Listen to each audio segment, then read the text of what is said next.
Bien, encore une fois, merci d'être venu.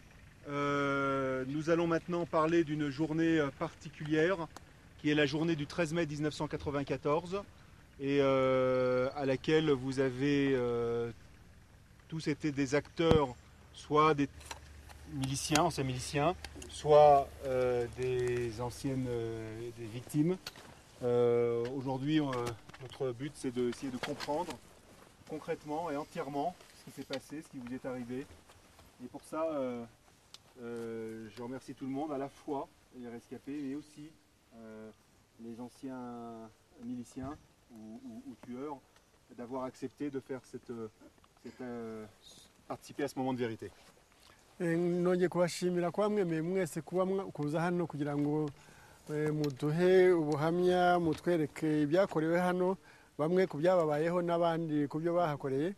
Mbashimiriye hamwe mwese kuko turimo turashaka kugira ngo tubone ukuri kuzadufasha kugera ku bindi byiza imbere birenze byatuma abantu biyunga nyine hakaba n'ukuri kukagira icyo kutugezaho.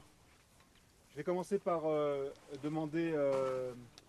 demander où est-ce qu'on est, sur quelle colline nous sommes. Quelqu'un peut me le dire? Nabanza mbabaze agasozi ahangaha turi hitwa ngwiki wabitubwira ninde? Ahangaha turi hitwa he? Monsieur. Hano turi mu mubuga ariko tureba agasozi ka Nyiramakware. Ici où nous sommes à Mumubuga, mais nous sommes placés en face de la colline de Nyiramakware. Cette colline sur laquelle nous sommes, nos pieds sont actuellement, n'est pas la colline de Nyamarakware. Hein? Uyu musozi dukandagiyeho turiho ntabwo ari Nyiramakware. Nyiramakware ko tuyiruzi hano hakurya ngiyi No, iyi ngiyi cyangwa riri?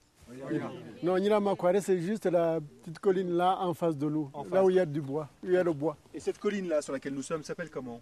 Aka gasozi duhagazeho ko ni ngwiki? Ici c'est Mumubuga. D'accord.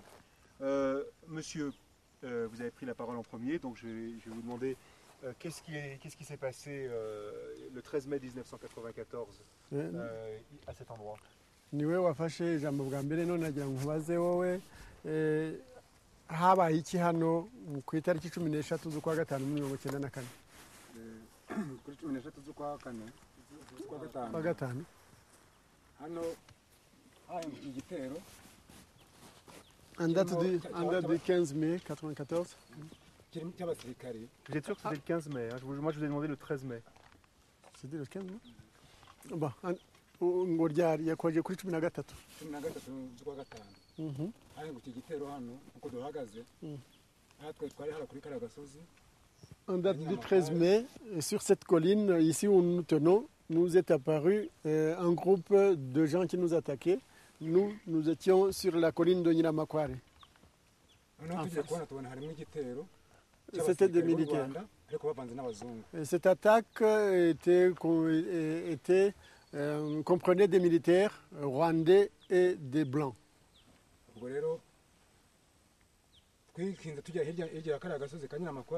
Alors nous sommes allés nous cacher sur l'autre versant de Nyiramakware. Abasigaye bahara mu gahinga gatoya babona bamanutse gakeya bageze panga batangira kurasa. Alors quelques-uns d'entre nous sont restés au sommet de la colline et ils ont vu le groupe d'attaquants qui sont descendus de ce côté-ci et arrivés un peu en bas. Ils ont de ce côté-ci, c'est-à-dire de ce côté-ci de Mumubuga.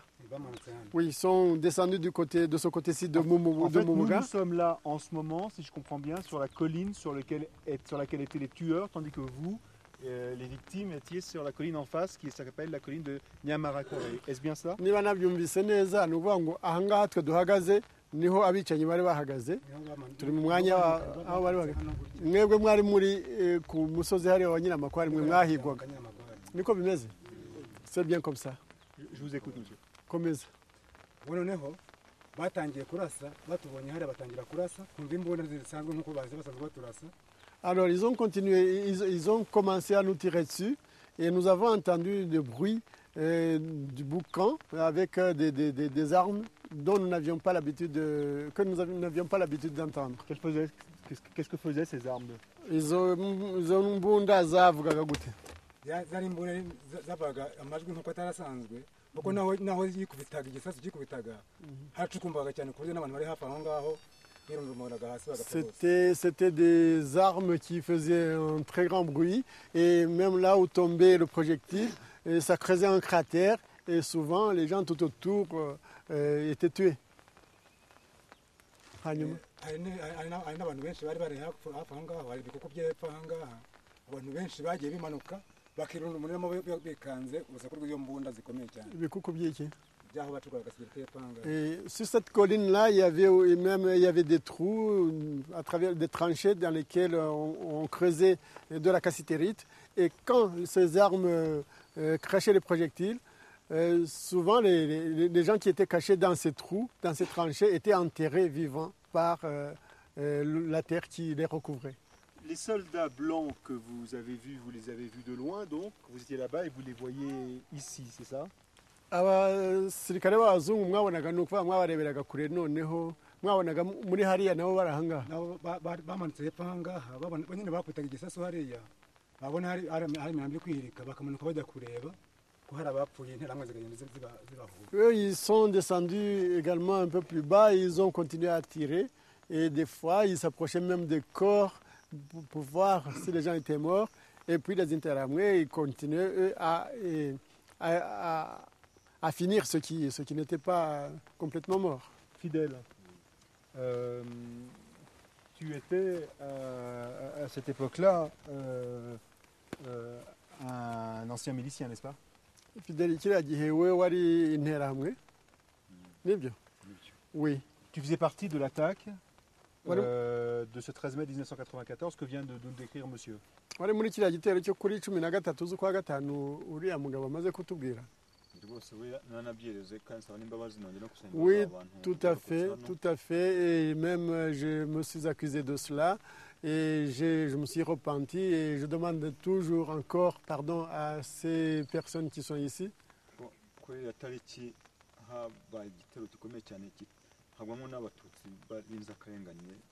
À cette date, il y a eu une attaque extrêmement dure et il est mort, parmi ceux qui sont morts, il est mort des Tutsis innocents.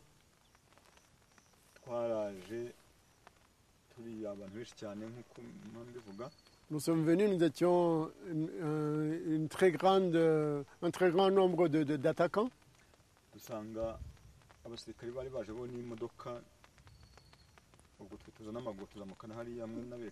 Les militaires, eux, étaient venus dans des véhicules et nous, on était venus, nous les interahamwe, la population était venue à pied.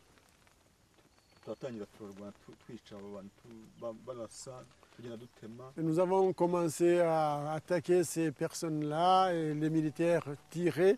Quant à nous, nous coupions, nous les attaquions avec des armes blanches. Et puis nous leur balancions également des grenades. Tu confirmes qu'il y avait également avec toi des soldats blancs, comme l'a dit monsieur? Nawe urashyigikira yuko hari harimo abasirikare b'abazungu muri abo bateraga nk'uko uriya yabivuze?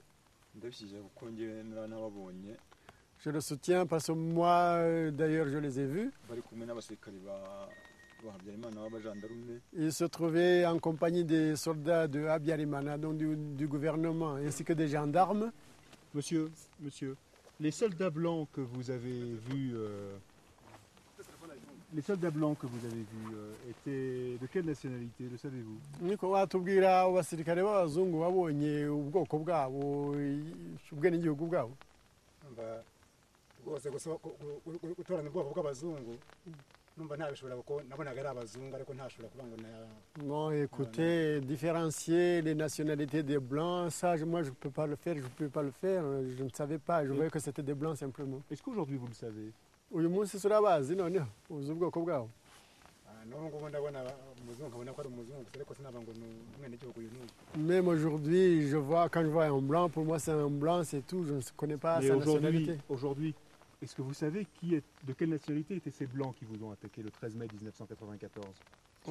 Uyu munsi bwo waba warumvise cyangwa uzi ubwoko bw'abo bazungu babateye muri kiriya gitero cyo kuri 13 z'ukwa gatanu 1994 ku musozi wa Nyiramakware? Nakomeje kumva amateka yabo ko ari Abafaransa.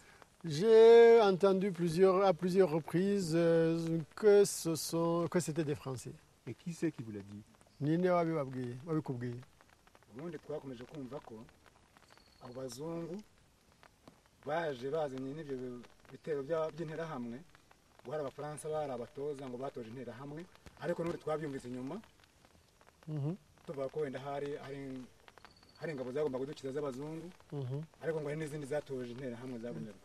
Oui, nous avons continué à apprendre cela. On nous disait que nous avons appris que ces blancs, c'était des blancs français qui avaient entraîné les Interahamwe. Mais bon, nous avons entendu aussi plus tard qu'il y avait d'autres blancs qui devaient venir nous sauver. Quelqu'un d'autre veut prendre la parole est-ce que d'autres personnes rescapées ont également, lors de cette attaque, vu des soldats blancs? Hari undi muri mwebwe ushobora bacitse ku icumu ushobora kutubwira niba yarabonye hari abasirikare b'abazungu yabonye muri icyo gitero?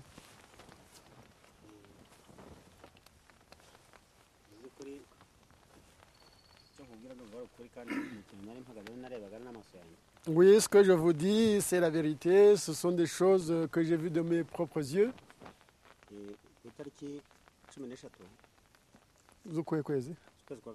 En date du 13 mai.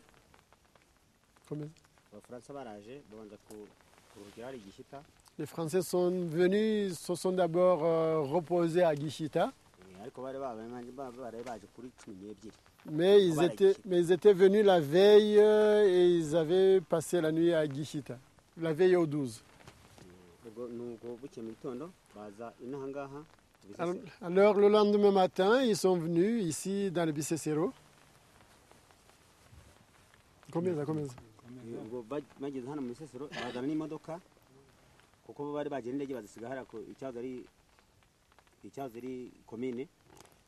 Arrivés dans le Bisesero, ils sont venus dans le Bisesero en véhicule parce qu'ils étaient venus en avion et ils étaient venus en hélicoptère qu'ils avaient laissé à Gishita. Pas de Gishita.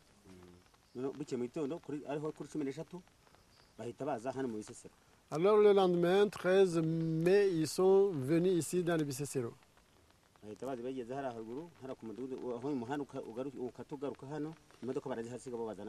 Ils sont venus et arrivés au village qui se trouve ici plus haut. Ils sont descendus à pied. Ils sont descendus à pied en compagnie de Sikubgabo, qui était le bourgmestre de Gishita.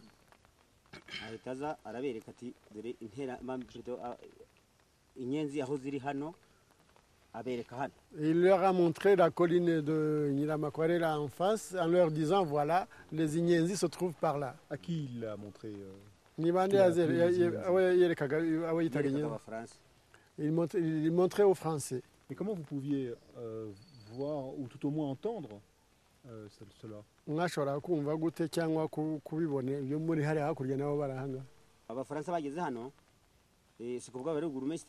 ahita abereka ati hano hepfo niho inyenzi ziri zihishe batwitaga inyenzi icyo gihe yahise aza arabereka ati bari hariya hepfo kubera n'intambwe zari zakuye hirya hino baravuga bati bari hano. Le bourgmestre, quand il est arrivé ici avec des Français, il leur a montré, il leur a dit les Inyenzi se cachent ici en bas et en face sur la colline. Et entre-temps, les Interahamwe nous avaient encerclés derrière les collines là. Est-ce que vous l'entendiez parler, Sikubwabo?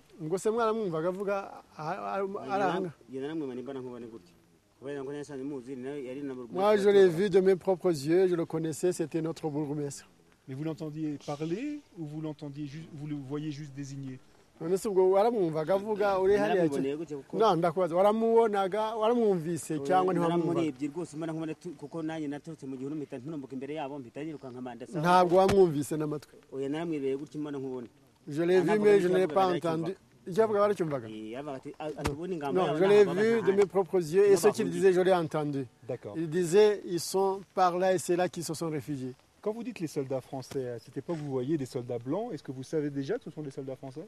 Iyo uvuga ngo abasirikare b'abazungu ubundi ukavuga abafaransa wari ubizi ko ari abasirikare b'abafaransa? Yewe ubundi kugira ngo menye ko ari abazungu Sikubwabo nawe yari yambaye toni z'abasirikare n'abazungu nabo bari kumwe nabo none iki kugira ngo nshangure umuzungu n'umunyarwanda nuko namenyaga umuzungu nkabona n'umunyarwanda. Moi, pour savoir qu'ils étaient blancs, Sikugabo était en tenue militaire, mais il était noir, et les autres, ils étaient blancs. Je savais distinguer un blanc d'un noir. Est-ce que vous saviez de quelle nationalité ils étaient, les blancs? Ubwoko bwabo se wari ubuzi? Bw'abafaransa Ubwenegihugu bwabo? ntabwo nari mbuzi nabonaga ari abazungu ariko ntabwo nakubwira ngo umuzungu akomoka mu bwenegihugu buno. Non, je ne connaissais, je ne savais pas. Je voyais que c'était des blancs, donc je ne pouvais pas dire ils sont originaires de tel ou tel pays. Qu'est-ce qu'ils ont fait, les blancs? Abazungu bakoze iki icyo gihe? Icyo gihe baraje bahagaze hano bahita barasamo hasa turirukanka tugeze hakurya aha tuvumbutse ariko imbunda barashiraga zari zifite ingufu zirenze ukwemera. Et en ce moment-là, ils sont venus, ils se sont arrêtés ici, et ils ont commencé à nous tirer dessus. Ils ont commencé à tirer par là, et nous avons commencé à sortir de nos cachettes et à courir. Et en ce moment-là, les armes qu'ils avaient, les armes à feu qu'ils avaient, wari utangiye kuvuga ngo imbunda bari bafite barashishaga. Barashije imbunda tuzaza ubwoko mu by'ukuri bakubitaga amasasu hakurya aha noneho aho turi tugenda twirukanka n'aho twicaye ukumva rwose n'umutwe ugira gutigita izari interahamwe ntabwo twebwe dumvaga dukanga cyane. Les armes qu'ils utilisaient, c'était des armes lourdes, parce que quand ils envoyaient des projectiles, là où ils tombaient, ça faisait très très fort, le bruit était très très fort, de telle manière que même si on n'était pas tué, mais quand même on sentait son cœur battre très très fort. Les armes des interahamwe, elles, pour nous, nous ne les craignions presque plus. Fidèle. Ces soldats blancs étaient de quelle nationalité? Fidèle, abo bazungu b'abasirikare bari bwoko ki? Batubwire bari iki, batubwire bari iki. Abo basirikare b'abazungu bari iki, bari bwoko ki, bari bafite ubwoko ki? C'était des Français. À côté de toi, il y a d'autres anciens miliciens. Ils peuvent se présenter les uns après les autres. Jean, tu peux te mettre à côté également. N'abandi mwari kumwe mwegerane. Vous êtes 5 anciens miliciens en tout, c'est ça? Muri batanu ubwo ngubwo? 6, hein? Non, attendez. Muri bangahe? 5. 5, d'accord. Est-ce que vous pouvez vous présenter les uns après les autres, vous dire votre nom et prénom? Mushobora kutubwira amazina yanyu umwe umwe? Nitwaze Matike Esironi.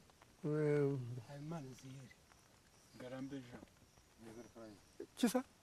Non, on n'entend pas très bien. Subiramo izina twumve.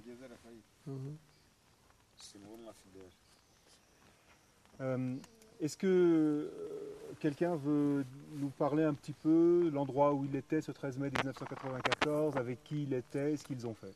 Hari umwe muri mwe gushaka kutubwira icyo aho yari ari kuri iriya tariki ya 13 z'ukwa gatanu 1994, icyo yakoze n'aho abo abazungu bari kumwe bakoze. Hari icyo nshaka kuvuga kuri iyo tariki. Je vais dire quelque chose. Kuri iyo tariki iyi Bisesero ntaho tutayigeze. À cette date, Bisesero, tout Bisesero, on l'a parcouru, on n'a laissé aucun endroit qu'on a atteint. Je voudrais que, si c'est possible, que vous nous décriviez où vous étiez ici.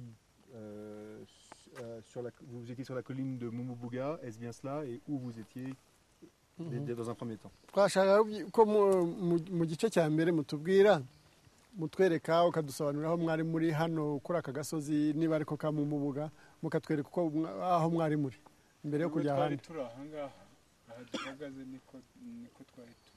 Nous nous trouvions ici, comme nous sommes debout à cet endroit, c'était là que l'on était.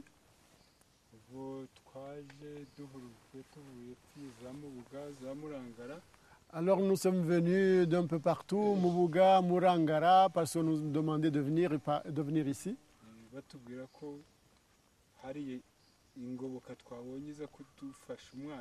On nous disait que nous avions reçu du renfort pour nous aider à vaincre l'ennemi.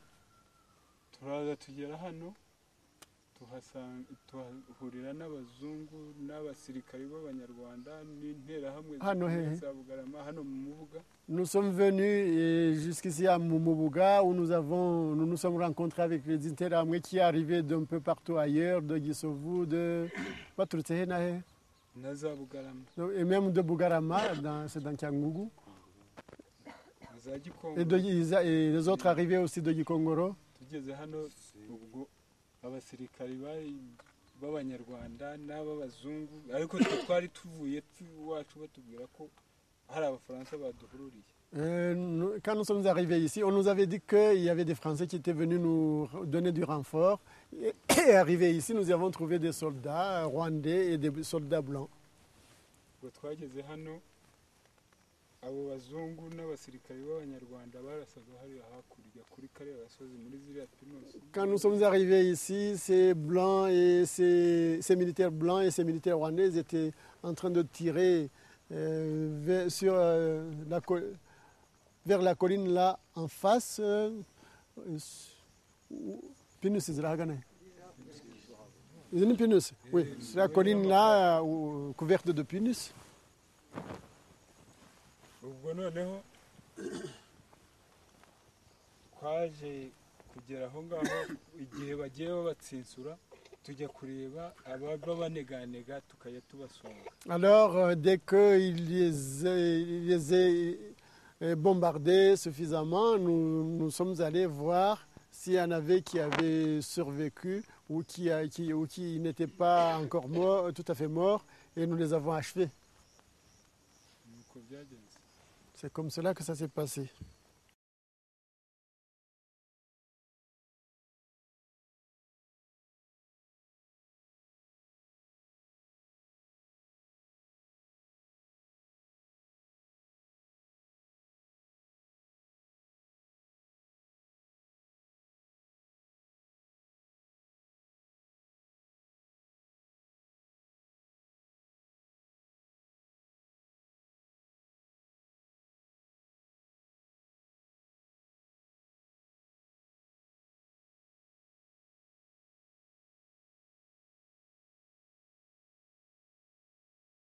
Quelqu'un d'autre veut prendre la parole et m'expliquer un peu ce qu'il a fait, ce qui s'est passé? hari undi watubwira we uko icyo yakoze n'uko byagenze? ukuntu byagenze twari duhagaze hano nk'uko mugenzi wanjye abivuze. Nous tenions ici, comme l'a dit mon collègue. hari abo basirikari b'abazungu Il y avait ces soldats blancs, n'interahamwe zari zivuye i Bugarama, ainsi que des interahamwe qui venaient de abandi Bugarama, bavuye i Gisenyi. d'autres qui arrivaient de Gisenyi. ubwo rero bararasa abo basirikari. Alors ces militaires Amara se sont mis à tirer. noneho uri kugira gutyo avomboka mu gihuru ari kuneganega natwe tukajya tubasa. Et après qu'ils eurent tiré, celui qui sortait de la cachette, de la brousse, blessé ou pas, nous le coupions. Donc vous attendiez que les... Vous avez vu vous-même des soldats blancs? Mwebwe mwabonye wowe ubwawe wabonye abasirikare b'abazungu? Narababonye. Moi je les ai vus. Ils étaient où exactement? D'où ils tiraient? Bari hehe neza neza, twereka aho bari bahagaze barasa. Vous pouvez nous montrer? Gerageza twereka aho wumva bari bahagaze barasa. ubundi bari bahagaze hano. Aho ngaho neza neza, twereka aho wumva uzi.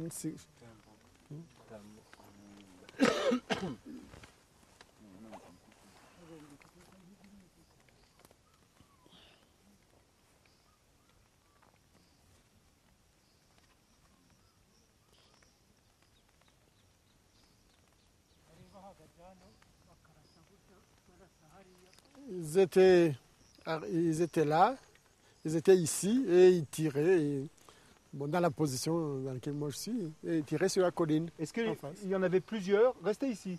Il y en avait plusieurs de soldats. Il y avait combien de soldats français? uno musirikare yabaga ari kuri pozisiyo se ntabwo bagendaga birundanyije nk'uko turi.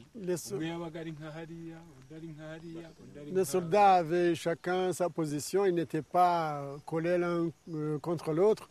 Un était par exemple là, un autre à une certaine distance, un autre à une autre distance. Jean, Raphaël, Fidèle et monsieur, est-ce que vous pourriez chacun vous mettre à la position où étaient les soldats français, que nous puissions visualiser un peu ce qui se passait? gusa naho muhagarara nk'aho abafaransa bari kugira ngo dushobore kubibona neza twebwe. Umwe ajya aho yumva yamubonye undi aho yamubonye. aho namubonye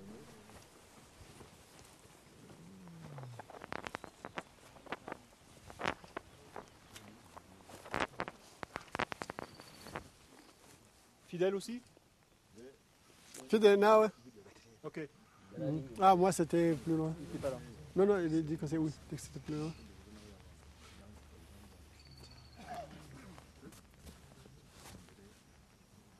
Donc ça y est, vous êtes dans les positions et mettez-vous dans la position dans laquelle étaient les soldats. Mufate nuza position nkuko bari bifashe nabo. Raphaël, vous restez là-bas, Raphaël. Raphaël, guma aho ngaho. Guma aho ngaho ni bariho baruri. Ni bariho bari bari. Et on va venir vous voir.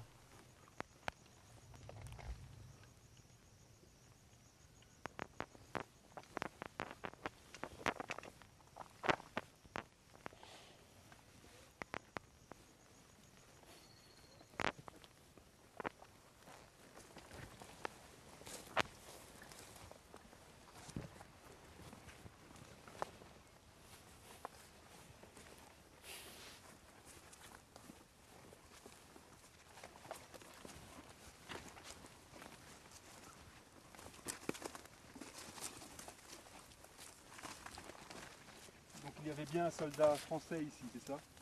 Nguvuga ngo hari umusirikare w'umufaransa aho ngaho wicaye. Oui.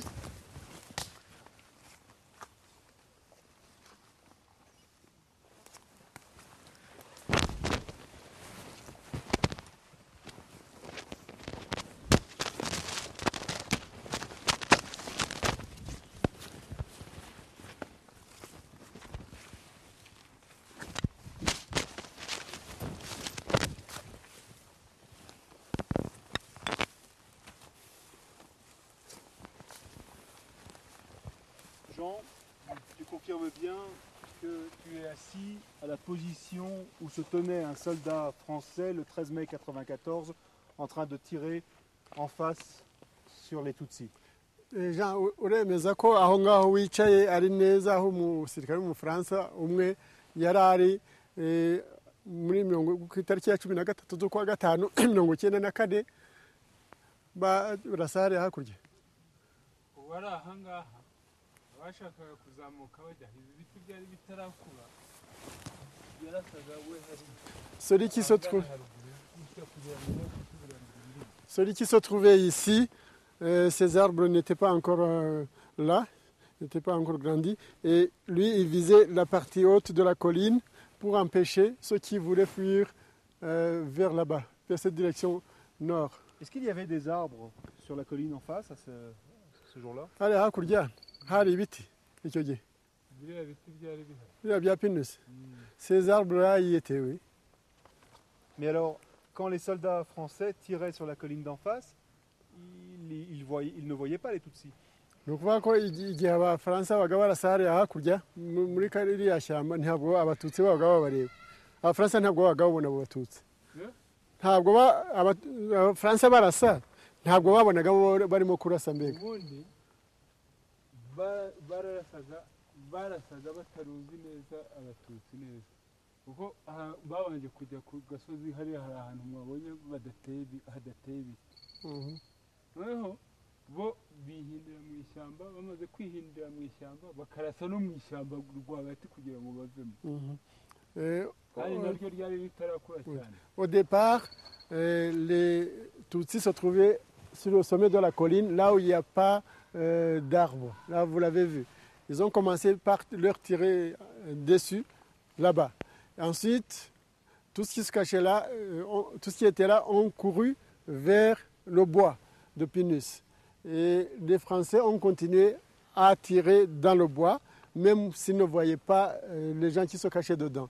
Mais ça les faisait sortir de ce bois, qui n'était pas d'ailleurs en ce moment-là assez haut. Mais quand même, le 13 mai, je me suis rendu à Wagiye Takicumi na zitatu. Tugiye mu Bisesero tujya ku mpuza muri Nyinamakware tujya no kumuyira.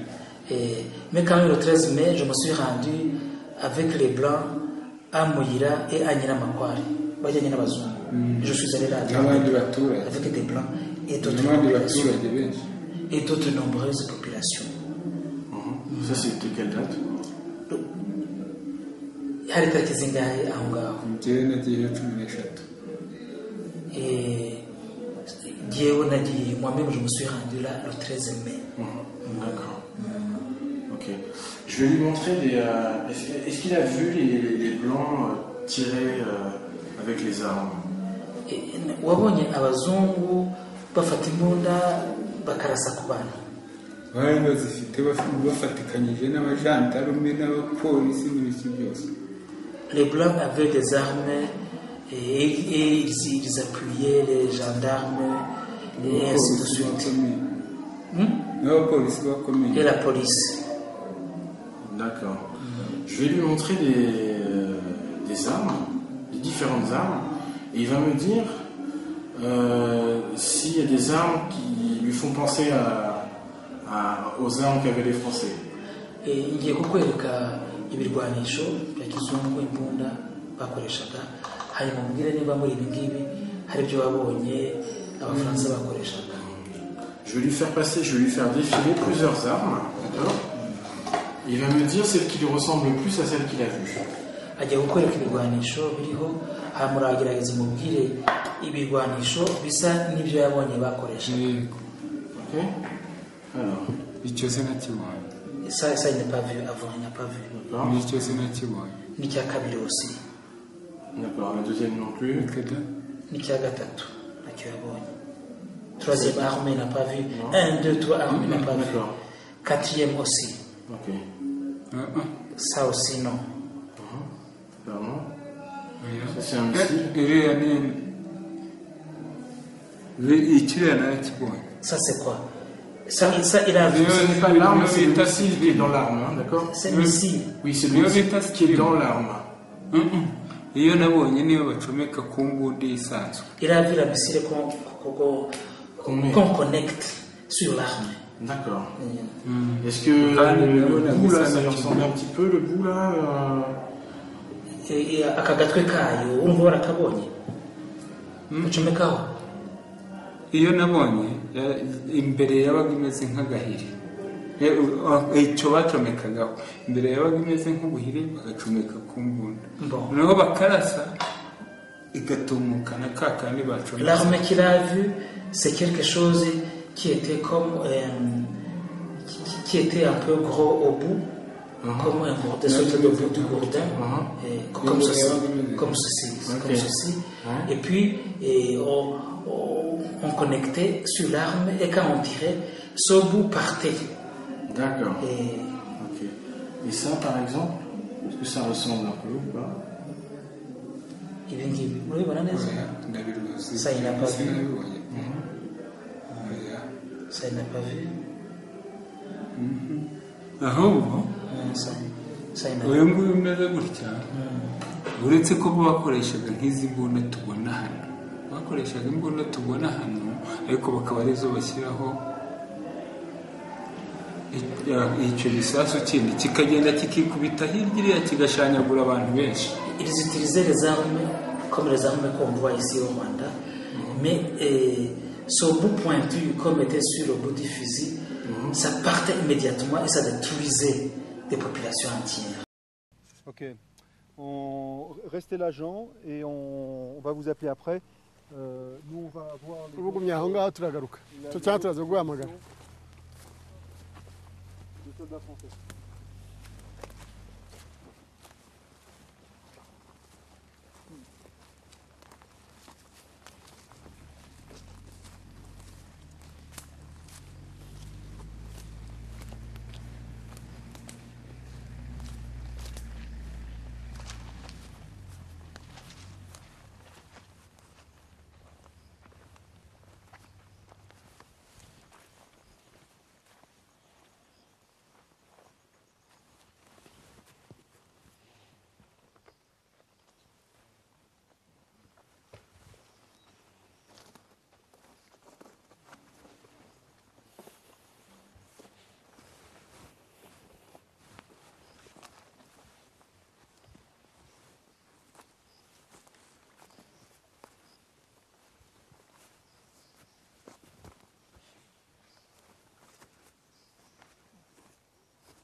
confirmes bien que tu es assis à la position où était assis un soldat français le 13 mai 1994, alors qu'il tirait sur la colline en face où il y avait des Tutsis. watubwira neza koko niba aho wicaye hari umusirikare w'umufaransa ku itariki 13 z'ukwa gatanu 1994 arimo arasa kuri kariya gasozi kari kariho abatutsi. Oui, urabyemera ko ariko ubyemeza? Oui, je le confirme. Ils tiraient leurs armes, arrivaient à atteindre la colline en face. Intwaro zabo si ubwo zashobora kohereza amasasu akagera hariya hakurya? Oui. Tu avais déjà vu ces armes auparavant? Izo ntwaro wari warigeze kuzibona mbere? Izo ntwaro zabo bari bafite wari warigeze uzibona bwa mbere? Hari ahandi wari warazibonye? Nta handi wari wazibonye? Non, je les avais pas encore vues. Comment tenaient-ils ces armes? Bari bazifashe bate? Bere kuko bari bazifashe.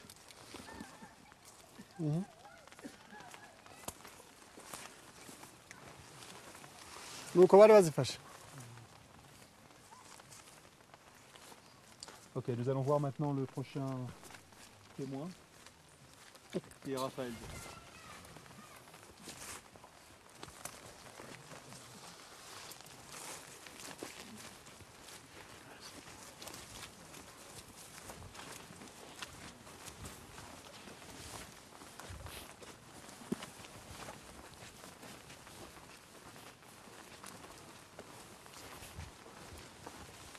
Raphaël, tu confirmes que tu es à la position que tenait le 13 mai 1994 un soldat français alors qu'il tirait sur la colline en face sur des Tutsis?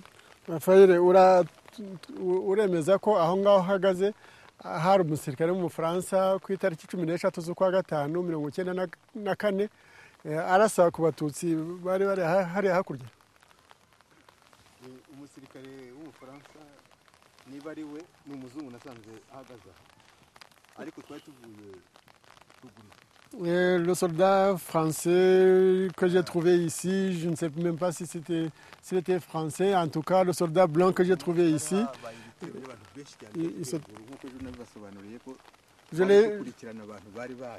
Ce jour-là, il y avait une grande attaque et moi je l'ai vu quand on venait ici en poursuivant les gens qui s'enfuyaient dans cette direction.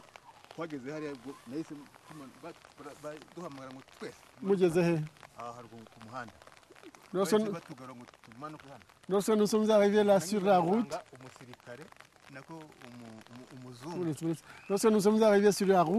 là-bas, on nous a appelés, on nous a dit venez par ici, dans cette direction. Et quand je suis arrivé ici même, j'y ai trouvé un blanc. Hanyuma.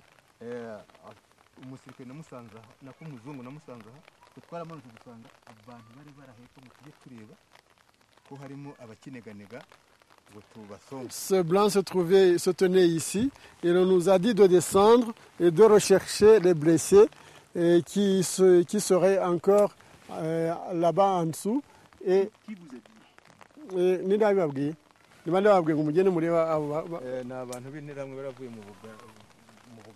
Ce sont les Interahamwe qui étaient venus de Bugarama et nous ont dit rechercher les blessés et achever-les.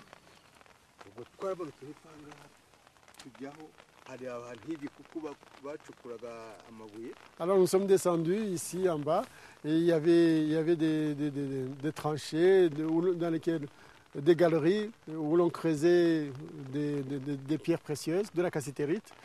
Hanyuma.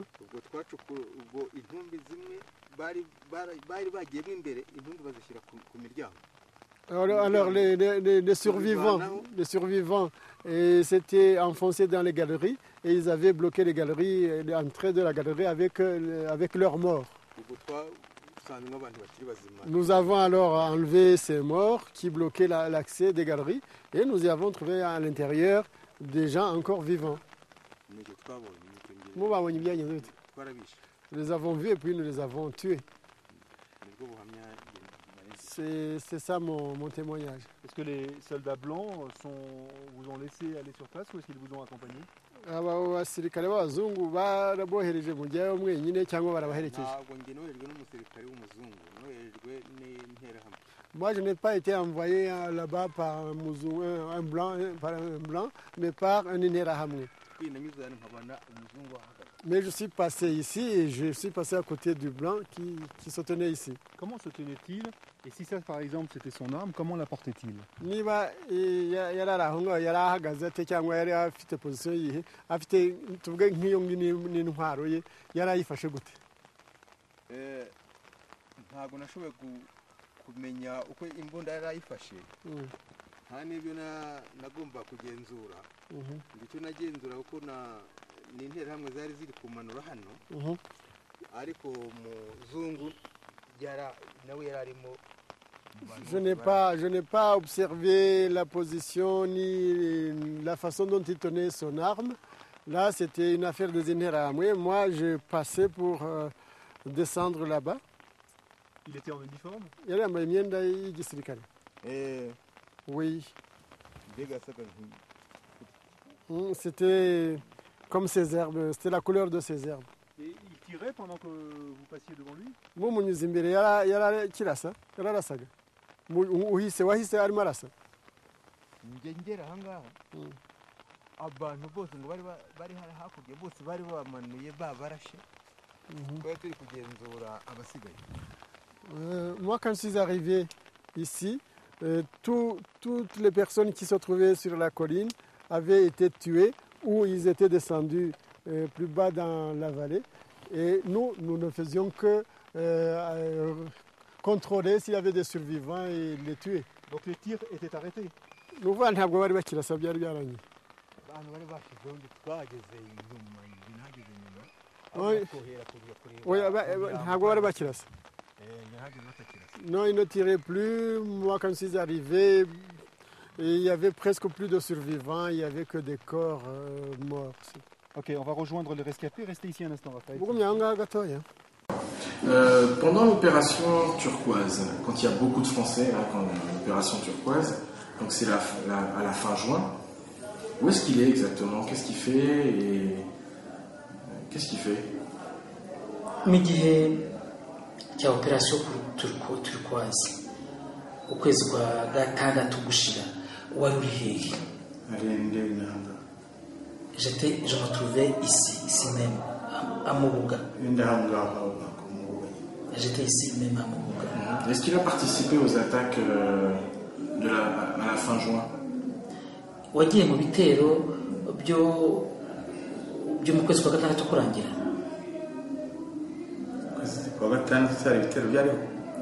Est-ce que fin juin, il y avait des attaques? Non, il y avait des attaques fin juin. Est-ce qu'il a participé à ces attaques au moment où les Français étaient là, ont vu qu'il y avait des survivants? Kwezi kwa gatandatu kurangira hari ibitero byatewe byabaye bagabye igihe hari abafaransa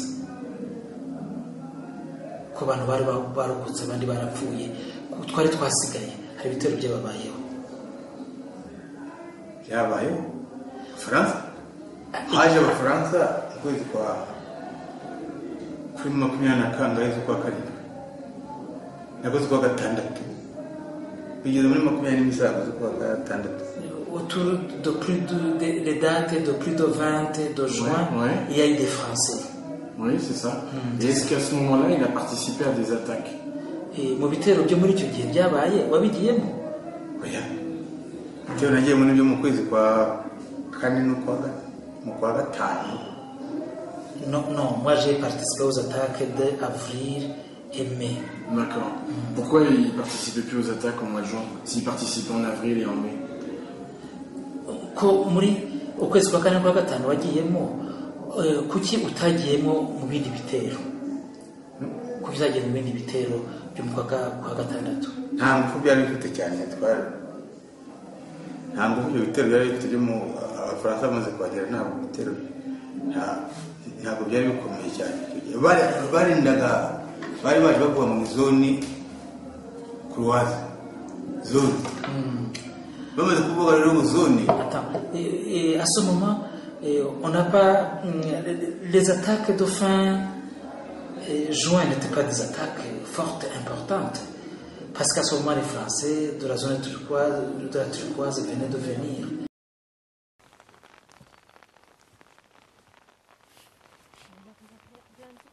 C'est le blanc qui lui a dit Non. de descendre. Non, il a dit, moi c'est un Interahamwe qui me l'a dit, qui m'a dit d'y Il a aller. dit, c'était un Interahamwe qui lui a envoyé. Qui- Mais oui, quand il est arrivé ici, Mais quand il est arrivé ici, oui, il a trouvé un blanc, mais ce n'est pas lui. Il m'a dit, ce n'est pas lui qui me l'a dit, qui m'a dit de descendre. Ce sont les Interahamwe qui leur disaient de descendre. Et quand je suis arrivé à côté du blanc, c'est pas lui qui m'a dit de descendre, c'est l'Interahamwe. Qui m'a dit d'aller achever le rien.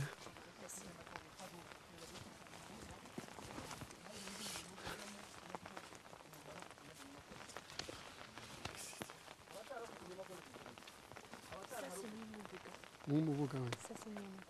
Nyamakware. Nyiramakware. Nyiramakware. ntabwo mwanditse neza babiri ubu ntabwo mwari murimo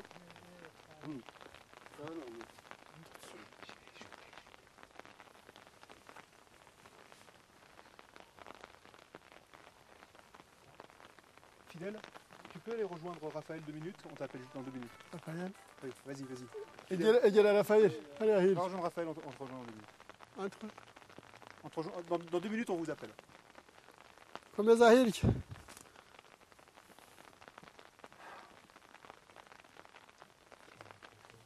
On a les anciens miliciens qui vous ont attaqué, qui ont fait le choix de la vérité, c'est honnête, se sont mis à la position où étaient les soldats français qui vous tiraient dessus.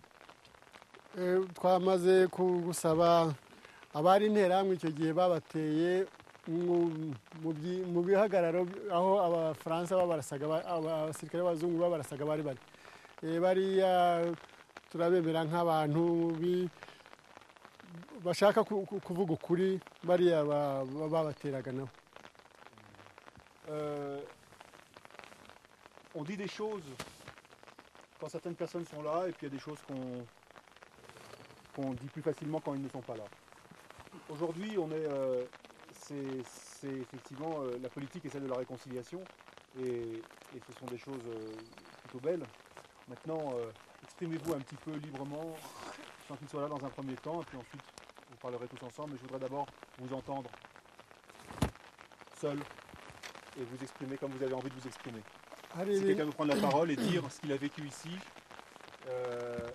c'est le moment. Hari ibintu bimwe bigorana rimwe na rimwe kubivuga bikorohera umuntu kubivuga ari uko yenda ari wenyine.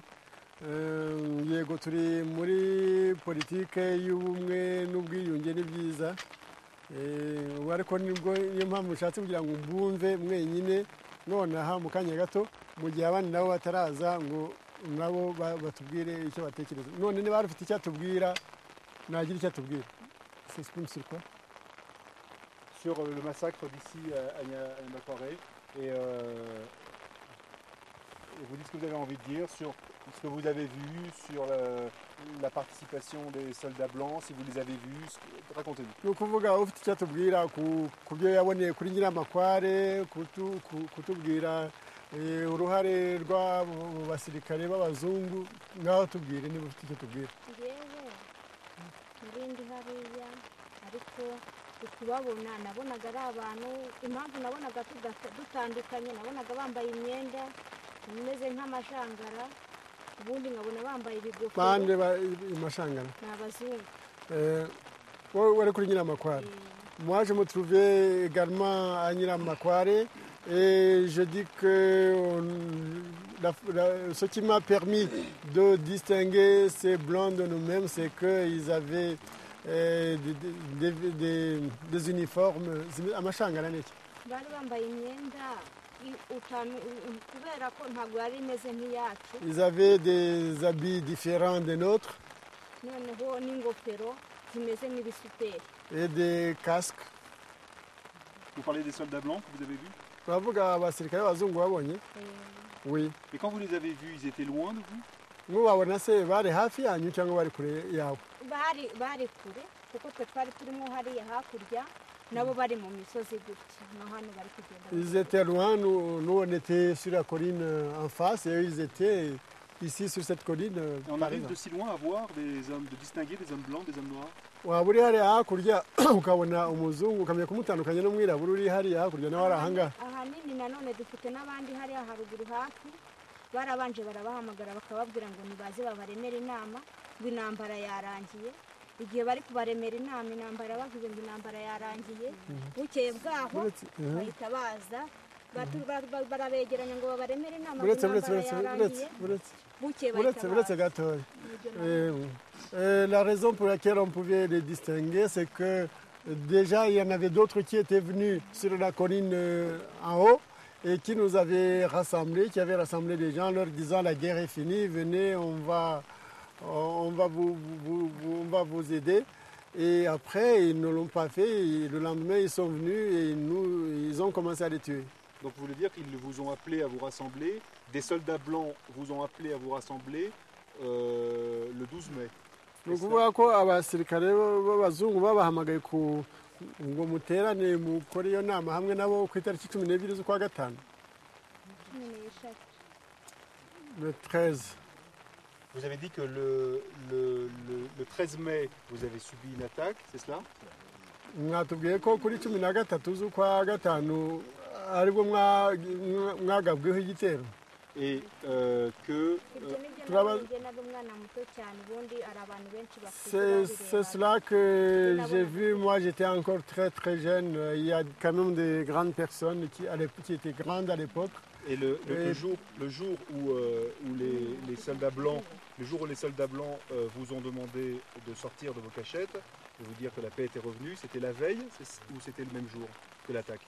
Umunsi abasirikare b'abazungu bababwira ngo nimuze ngo muterane ngo intambara yarangiye, ni uwo munsi babateye cyangwa ni babateye bukeye? Madame, d'abord. Banza aho dusubize. Njye nari umwana muto nabibonaga gutyo, nagendaga niruka inyuma y'abagabo kubera nari umwana muto nkagenda mbirukaho gutyo gusa. Moi j'étais un enfant, je courais derrière les hommes pour me cacher, je ne me souviens pas de grand chose. Monsieur? Merci, vous la posez. Ubundi ikibazo cy'umwana w'umudamu w'umukobwa we yabonaga noneho harimo abazungu bakavuga yakebuka agasanga hari ibintu byazagara. Le problème pour cette jeune dame, elle était très jeune et nous on criait, on disait il y a des blancs parmi ceux qui nous attaquent. Évidemment elle se retournait regarder, bon, comme tout le monde.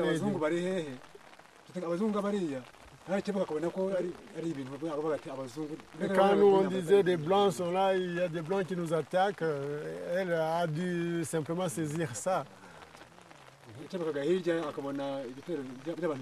à gauche et à droite et voyez beaucoup de gens qui nous attaquaient, beaucoup de gens qui mouraient. Et ils ne comprenaient pas et croyaient alors peut-être que tous ceux qui les voyaient étaient des blancs. C'était la première fois qu'ils voyaient des militaires, je crois. Quelqu'un d'autre veut prendre la parole? Alors nous savons qu'il y a Oui. Merci. Tel que je l'ai dit déjà hier, c'est montagne de Bisesero. Il y a beaucoup de collines, mais chaque colline a son histoire. Surtout cette colline de Nyiramakware. Cette forêt que vous voyez, ce bois que vous voyez là-bas, ça fait quand même 15 ans que cela est passé. Il vient de s'écouler 15 ans. Cette forêt n'était pas de cette taille-là.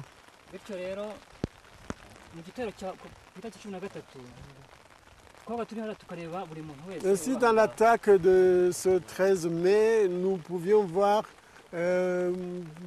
tout ce qui se trouvait sur cette colline, ici, où nous nous tenons.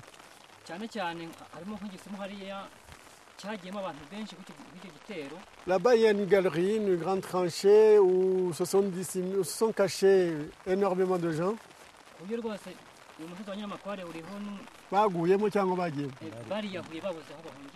Ah oui, ils se sont jetés dans cette tranchée, dans ce trou, parce qu'ils n'avaient plus de refuge.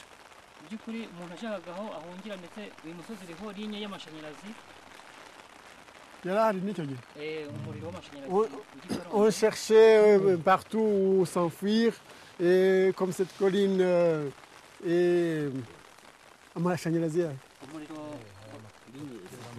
comme il y a une ligne électrique sur cette colline, les gens tentaient de se suicider par l'électricité, mais ceux qui les attaquaient coupaient le courant.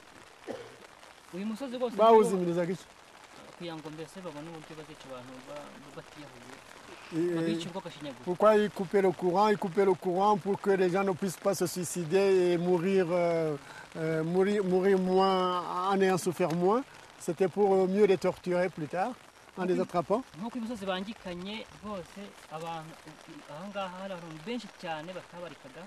Sur cette colline-ci, il y avait énormément de gens d'attaquants de différentes sortes.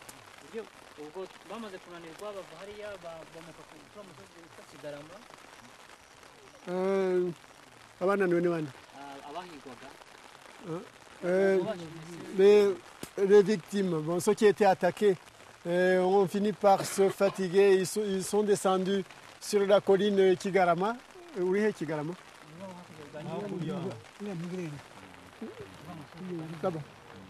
C'est la colline Kigarama que nous voyons au fond à droite.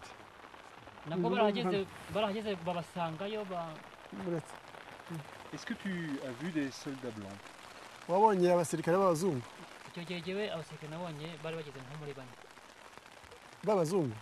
En ce moment-là, moi j'ai vu 4 soldats blancs au moins. Où ça? Ils étaient où?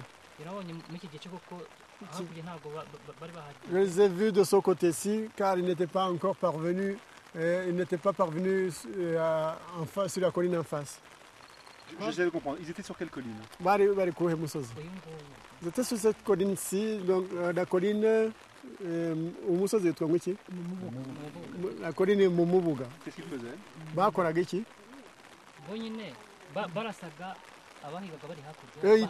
Ils tiraient sur les Tutsis qui se cachaient là.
tukiva hasi mu kabande tuzamutse hejuru kashyamba tugeze mu mpinga ya kashyamba tuyifata undi musozi wo hakurya kuko hari abatutsi benshi cyane bagendaga bahungira mu ahantu hatandukanye nabonye umuzungu mu icyo gihe yari hejuru mu gahinga agiye gutangira abari buve hasi mu kabande n'ubundi.